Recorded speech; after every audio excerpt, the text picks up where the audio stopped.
हम सबके जीवन में एक ऐसी चीज है जो अगर अच्छी है तो जिंदगी एकदम हसीन है, और जो अगर अच्छी नहीं है तो जिंदगी एकदम झंड है। पता है क्या? रिश्ते, रिलेशनशिप्स। रिलेट करके देख लीजिए, अगर आपके अपने टीचर के साथ में रिलेशंस अच्छे हैं, I mean of course based on your studies, आपके अपने पेरेंट्स के साथ में रिलेशन अच्छे हैं, आपके अपने सिबलिंग्स के साथ में, अपने स्पाउस के साथ में, या किसी के साथ में भी, जहां पे भी आपके रिलेशंस अच्छे हैं, आप वहां पे देखिए आप कितने प्रोडक्टिव होते हो, आप चीजें क्रिएट करते हो, बिल्ड करते हो। और जहां आपके रिलेशन अच्छे नहीं होते हैं, या जिनके साथ कभी रिलेशन अच्छे थे और आज अच्छे नहीं हैं, फिर देखिए एक ऐसा डिटोरिएशन होता है। हम एकदम नीचे, हमारा ग्राफ जो है नीचे नीचे नीचे नीचे जाना शुरू कर देता है और हम बड़े परेशान रहते हैं। कई बार तो हम लोगों को भी छोड़ने की कोशिश करते हैं, कुछ लोग शहर छोड़ देते हैं, बहुत सारी चीजें हैं, and these are practical things, we can run away of it.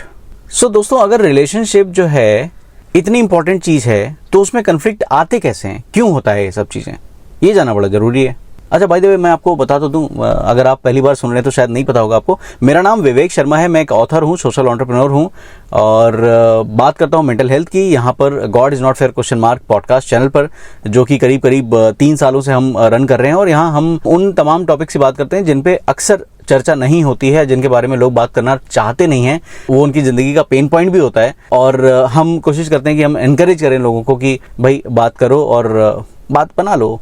So coming back to topic, देखिए जो कन्फ्लिक्ट होते हैं रिलेशनशिप में, रिलेशन क्यों खराब होते हैं?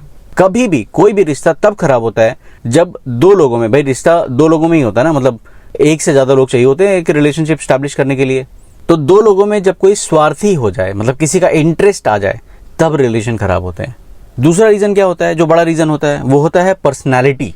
सो लोगों की या तो पर्सनैलिटी वैसी होती है, या ग्रो अप होने के साथ उनकी पर्सनैलिटी चेंज होती है, तो वहां पर रिश्ते खराब होते हैं। कई बार जो है एक्सपेक्टेशंस मैनेज नहीं होती हैं। ज़्यादातर अगर देखा जाए शादियों में क्या होता है, इस तरह के जो रिलेशन होते हैं उनमें क्या होता है, एक्सपेक्टेशन, भाई तुम तो ऐसा बोलते थे, तुम तो वैसा बोलती थी, शादी के बाद तो सब बदल गया, ऐसा हो गया वैसा हो गया। भाई कहीं ना कहीं एक्सपेक्टेशंस ही जिम्मेदार है। और एक सबसे बड़ा जो रीज़न मुझे समझ में आता है, पता है क्या है, वो है लैक ऑफ कम्युनिकेशन। हम क्या करते हैं ना कि अगर मान लीजिए कि मेरी आपसे कोई ठनाठनी हो गई किसी बात पे, नहीं पसंद आई मुझे कोई बात, हम क्या करते हैं, बात ही नहीं करते हैं। ये बहुत बड़ी बेवकूफ़ी होती है, बहुत बड़ी बेवकूफ़ी। लैक ऑफ कम्युनिकेशन आया और आपकी ज़िंदगी में तमाम प्रॉब्लम्स आ गई। कल जब मैं अपने गुरुदेव के साथ में चाय पी रहा था, तो बातों बातों में कुछ बात हो रही थी और रिलेशनशिप पे बात हुई, तो उन्होंने एक बड़ी बोलते ना कि एक तुलना करी, किसी से, किसी चीज़ से कंपैरिजन करा, तो उन्होंने एक ज़बरदस्त बात बताई मुझे इतना मज़ा आया। मतलब मैं क्या किया, वाह यार, कभी हम सोचते ही नहीं इस बारे में, और the moment we think about it we have better clarity. उन्होंने एक चीज़ बताई, वो ये थी कि जब मोबाइल में नेटवर्क नहीं होता है ना, तो लोग गेम खेलना शुरू कर देते हैं। और कितनी सही बात है ना, कितनी सही बात है। आपके मोबाइल में नेटवर्क नहीं है, आप देखो क्या करेंगे, गेम खेलना शुरू कर देंगे। लोग भी यही करते हैं भाई, लोग भी यही करते हैं। रिलेशनशिप में जहां लैक ऑफ कम्युनिकेशन, इमोशन, ये सिग्नल के जैसे हैं। जब तक वो मोबाइल में 4 डंडियां 5 डंडियां बनी रहेंगी ना, तब तक कुछ प्रॉब्लम नहीं है। कम्युनिकेशन होते रहना चाहिए। जहां वो डंडियां कम होती हैं, तीसरे लोग आते हैं और आप दोनों के बीच में गेम खेलना शुरू कर देते हैं। सो ये तो कॉमन अगर मैं बताऊं कि मोटा मोटी ये रीजंस होते हैं कि भाई रिलेशनशिप में कन्फ्लिक्ट्स क्यों होते हैं। जैसे कि किसी का इंटरेस्ट जाग गया, या किसी की पर्सनैलिटी बदल गई, एक्सपेक्टेशंस मैनेज नहीं हो रही है, या तो फिर कम्युनिकेशन ऑफ कोर्स। और भी बहुत सारे रीजंस हो सकते हैं जो कि शायद मुझे नहीं पता हो, लेकिन मुझे मोटा मोटी जो है ये समझ में आता है। जब हम ये समझ गए कि भाई ये रीजंस होते हैं यूजुअली अमूमन किसी भी रिलेशनशिप को मुकर्रर करने के लिए, या उसको सक्सेसफुल बनाने के लिए, या इवन उसके फेलियर के लिए, तो करना क्या चाहिए भाई, करें क्या?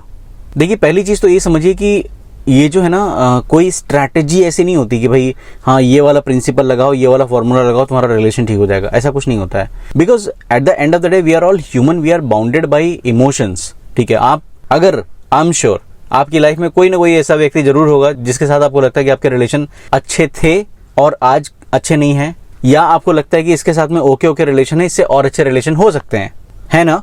सो करें क्या, कैसे करें? देखिए, स्ट्रेटेजी प्रिंसिपल तो ऐसा कुछ नहीं है, लेकिन ह्यूमन बिहेवियर और एक्सपीरियंसेस जो हैं वो बड़े काम आते हैं अंडरस्टैंड करने में। सी, it may or may not work, but at least if we think in that direction, probably we might get something. मतलब चीजें इतनी बुरी ना हो। रिलेशनशिप के जो भी कॉन्फ्लिक्ट्स होते हैं ना, उसमें डिसीजन मेकिंग बहुत इंपॉर्टेंट होता है। कई बार आपको, और आप ही जज हो, आप ही वकील हो और आप ही पीड़ित हो, डिसीजन जो है ना आपको लेना होता है। जैसे मान लीजिए कि कोई जो रिलेशनशिप है वो अब्यूजिव है, वायलेंट है, तो उसमें you have to make a decision, boss this is not going to work, I am not going to tolerate it, get lost. एक ये चीज हो गई, इस तरह की चीजें, मतलब I mean you are the one, you have to decide, you have to take a decision. दूसरी चीज कई बार क्या होता है कि एम्बिग्यूटी है, समझ में नहीं आ रहा क्या करें, थोड़ा वक्त दीजिए। तुरंत इमीडिएटली डिसीजन मेकिंग मत कीजिए कि गुस्सा आया get lost get lost get lost and get lost, ऐसा मत कीजिए। थोड़ा टाइम दे दीजिए अपने आप को या सामने वाले व्यक्ति को। सो पहला पॉइंट हमने समझा कि डिसीजन मेकिंग जो है बहुत इंपॉर्टेंट है। कभी कभी आपको ऑन द स्पॉट लेना होता है, कभी कभी जो है आपको पीछे लेना होता है। आपको पता है फैमिली में आपने देखा होगा ना कि दो बच्चे जब आपस में लड़ रहे होते हैं ना, लड़ने के बाद किसी ने किसी को हर्ट कर दिया, कोई तो भाई जीता ही है जब दोनों लड़ रहे हैं। तो जो हार जाता है वो जाता है अपने पेरेंट के पास कंप्लेन करेंगे, मम्मी मम्मी पापा पापा इसने मुझे मारा, है ना। तो इट डिपेंड्स और मम्मी पापा और पीपल ओवर देयर कि वो किस तरह का बर्ताव करते हैं। अगर उन्होंने निष्पक्ष होकर आपको बोल दिया गलती तो तुम्हारी थी, क्यों किया तुमने ऐसा, एट द सेम टाइम उन्होंने दूसरे बच्चे को भी, दूसरे सिबलिंग को भी बोला कि अब से नहीं करना, मारना अच्छी बात नहीं है, थिंग्स वुड बी बेटर। इस तरह के third parties are always welcome. Otherwise if it is something related to your so called relative, family में अक्सर होते हैं भाई, कोई भैया होते हैं, कोई भाभी होती है, कोई दीदी होती है, कोई जीजा जी होते हैं, कोई फूफा जी होते हैं जो ज्ञान देते हैं। Do not take your problems to somebody who might not understand your feelings and emotion or who might play with your feelings and emotions. If you are not blood related, avoid it. At times you have friends, you have support system, you have relatives, they work wonder to make your relationship successful. So identify कि आपको किससे बात करनी है। If none of these कुछ भी काम नहीं कर रहा है, then go to a counselor, a professional counselor. क्योंकि उनसे आपको मिलना जुलना कुछ नहीं है। मतलब ऐसा नहीं कि आपके घर का बंटवारे में उसको हिस्सा मिल जाएगा, ऐसा कुछ, वो सब तो चीजें हैं नहीं। They are unbiased that way. भाई ज्यादा क्या करनी है, अपनी फीस लेंगे, फेयर, अपना समय देंगे, they are selling their time. So you have to again decision making, it goes back to the first point. You have to make a decision, you have to think that किसको involve करना है और किसको नहीं करना है। हर बार involve करने की भी जरूरत नहीं है और हर बार चीजों को छुपाने की और पर्दे में डालने की भी जरूरत नहीं है। तो वे जिसको बोलते हैं ना कि मेडिकल लैंग्वेज में कभी कभी बोलते हैं कि द रिस्क एंड बेनिफिट वे करना पड़ता है आपको, तो वो वे कीजिए। एंड दोस्त जिंदगी है किसी के लिए परफेक्ट नहीं है भाई। कोई किसी चीज पे कॉम्प्रोमाइज करता है, कोई किसी चीज पे कॉम्प्रोमाइज करता है। किसी के पास धन है तो मन नहीं है और तन नहीं है, किसी के पास तन है तो धन नहीं है। तो it's okay, live with what you have and जो भी है उसको खुशी खुशी रखिए। और कभी जैसे प्रॉब्लम आए तो ये समझिए कि भाई क्या चीजें काम कर रही हैं और क्या नहीं कर रही हैं। जैसे जो हमारा ब्रेन होता है ना, हमारे ब्रेन का काम क्या होता है, डिफरेंशिएशन करना होता है ना। अरे अच्छा है, ये खराब है, ये काला है, ये सफेद है ना। डिफरेंशिएशन करता है ना हमारा माइंड हमेशा, ये अच्छे आदमी है, ये बुरे आदमी है। कई बार हम जजमेंटल हो जाते हैं, हम सोचते ही नहीं कि हम सही कर रहे हैं कि गलत कर रहे हैं, और हमारे जजमेंट तुरंत बदलते हैं। फॉर एग्जाम्पल भाई मान लीजिए कि आप अपने फ्रेंड के घर गए और आपको ठीक से वेलकम ना किया गया, आपको चाय पानी नाश्ता पूछा नहीं गया, ठीक है। आप बैठे 5 मिनट के अंदर कुछ नहीं आया और बंदा जो है बैठा हुआ है और बातें कर रहा है, और बताओ क्या चल रहा है। आपको बड़ा ऑकवर्ड लगेगा कि यार कैसा है यार, पानी भी नहीं पूछा, है ना। आप ये सोच ही रहे हैं कि सामने से जो है उसकी वाइफ या उसके बच्चे जो है आपके लिए कुछ लेकर आ गए, लड्डू लेकर आ गए, या गरम गरम कुछ खाने के लिए पकौड़ियाँ लेकर आ गए, चाय लेकर आ गए। आपको लगा अरे यार क्या बात है, अच्छा इसके लिए टाइम लग रहा था, देखो मैं खामखा ही गलत सोच रहा था, है ना। अब पकौड़ियों के साथ में जो है कुछ और चीज़ें नहीं आई, मान लीजिए कि चाय नहीं आई। अब यार कैसा आदमी है यार, पकौड़ी के साथ में पानी रख दिया, चाय तो कम से कम पिलाना चाहिए था। आप सोच ही रहे हैं कि वापस चाय भी आ गई गरम गरम। देन फिर आपका जो जजमेंट है, जो आप उसे जज कर रहे थे, वो चेंज हो गया, नहीं यार बहुत अच्छा आदमी है। तो ऐसा ही हमारी जिंदगी में कई बार होता है और होता रहेगा, क्योंकि मन तो चंचल है, मन तो बच्चा है, भागेगा। आपकी रिस्पॉन्सिबिलिटी है कि स्थिर रहें, अपने आप को काम डाउन रखें। आप जितना शांत रहेंगे ना उतना बेहतर डिसीजन मेकिंग करेंगे।